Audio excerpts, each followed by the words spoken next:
Before the match, you were pacing in the tunnel like a madman. What was going through your head? Dude, it was, I wouldn't say it's personal, but like, he hurt me. Like last time I wrestled him, I was messed up for a month. I was freaking out because I felt out of it.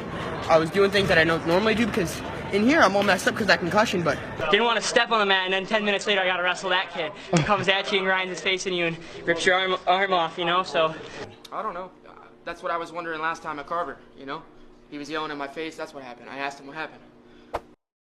As the years go on, I don't think people know the vision quest Austin DeSanto truly went on, and what that quest eventually evolved into for his career. As of today, I think his journey is still going.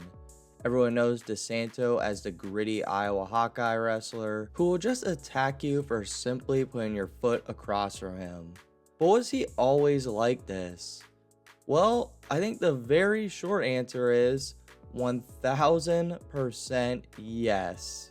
DeSanto grew up in Pennsylvania and wrestled at a school called Exeter High School. His high school years started out alright, was a top 6 PA placer by his sophomore year, and really made headlines as a state finalist his junior year. But after he was tech-falled by the great Spencer Lee in the state finals, many thought they'd shift away in weights. Most great wrestlers in Pennsylvania did shift away from Spencer Lee during his final season. And to be honest, that's exactly what it looked like was going to happen. Spencer Lee was hurt for most of his final high school season. However, DeSanto was a weight class above him the entire time, and was honestly owning that weight class, looking like the favorite to win that state bracket as well. But when it came to postseason time, Austin DeSanto dropped down and they were at the same weight class. Many thought this match would be very similar to their junior season.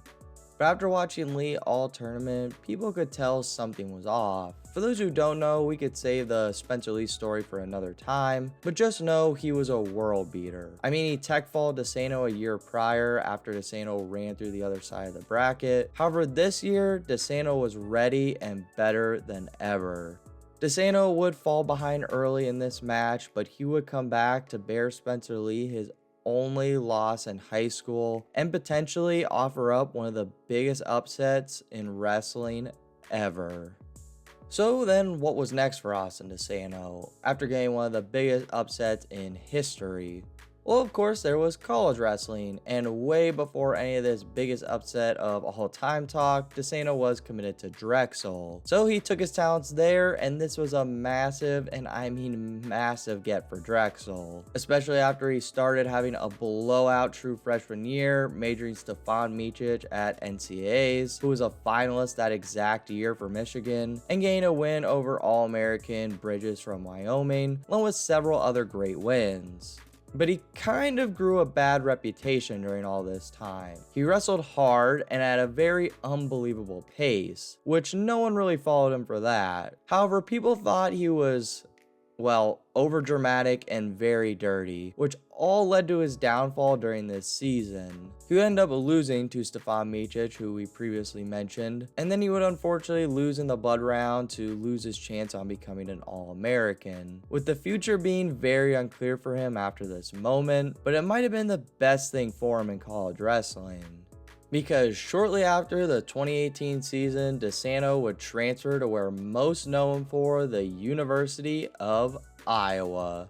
His first year here was much of the same as Drexel. People loved to hate him, which fits the modern day Iowa mold, to be honest. But one thing was for certain, he got a lot better, and I'll honestly give the brands credit here. They slowly calmed DeSanto down, at least in the public eye I'd say, and they molded him into a pretty good young man moving forward, with his years at Iowa resulting in less and less dramatics and more just great wrestling.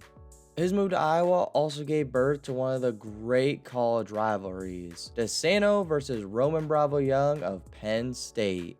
The RBY story is for another day, but for those who don't know about his story, he was a 4-time All-American place winner for the Nittany Lions, 3-time finalist, and 2-time national champion for them.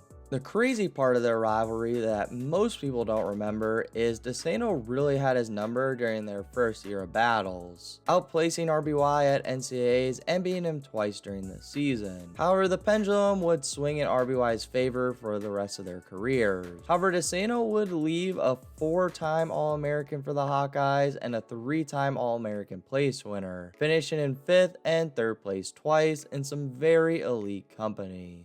Leaving college, many wondered what was next for DeSanto, since he never really did freestyle. Being at the Hawkeye Wrestling Club was for sure a good place to learn. He is currently wrestling at 61 kilograms, trying to make some freestyle teams. I think his style works very well for freestyle, but it's an adjustment, and he is slowly learning from it. His biggest win to date is probably over former world teamer and national champ Seth Gross.